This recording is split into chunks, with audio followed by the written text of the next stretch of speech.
மௌலிவாக்கம் கட்டட விபத்து நிகழ்ந்த இடம் தடை செய்யப்பட்ட பகுதியாக அறிவிக்கப்பட்டுள்ளது. விபத்து நிகழ்ந்த இடத்தை சுற்றி தடுப்பு வேலிகள் அமைக்கப்பட்டுள்ளன.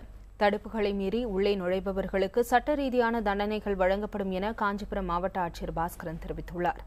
இதனை அடிப்படையாக கொண்டு எச்சரிக்கை பலகையும் வைக்கப்பட்டுள்ளது. இதனிடையே மௌலிவாக்கம் பகுதியில் நீண்ட நாட்களுக்கு பிறகு இயல்பு நிலை திரும்பியுள்ளது. வாகன போக்குவரத்திற்கு அனுமதி அளிக்கப்பட்டுள்ளது. ஒரு வாரமாக மூடப்பட்டிருந்த கடைகள் திறக்கப்பட்டுள்ளன. எனினும் அப்பகுதியில் காவல்துறையினர் தொடர்ந்து பாதுகாப்பு பணியில் ஈடுபடுத்தப்பட்டுள்ளனர். விபத்து மற்றும் மீட்புப் பணிகள் தொடர்பான ஆய்வறிக்கையை வருவாய்த்துறை அதிகாரிகள் தயாரித்து வருகின்றனர். திறந்து விட்டுருக்காங்க. ஒரு வாரமாக கடையே திறக்கல. கடையை அடைச்சி போட்டிருந்தா எங்களுக்கு தொழிலுக்கு ரொம்ப பாதிப்பாயிருச்சு. ஒரு வாரத்துக்கு பிறகு இப்போ தான் வண்டியே விட்டுருக்காங்க. அந்த பில்டிங் இடிஞ்சிருந்ததுனால ஒரு வாரமாக கடை லீவு தான் சார். போன சனிக்கிழமை அடைச்சோம். இப்போ தான் திறந்துருக்கிறோம். 2 நாள் ஆச்சு. வியாபாரம் அந்தளவுக்கு இன்னுமே இந்த வியாபாரம் இன்னும் ஒரு 5 நாள் ஆகும். மீட் பண்ணி இப்போ தான் முடிஞ்சிருக்கனால இப்போ போக்குவரத்து இப்போ தான் கிளியர் பண்ணியிருக்காங்க. அதனால் நமக்கும் வியாபாரம் பாதிப்பு, ஒரு வாரம் வியாபாரம் பாதிப்பு.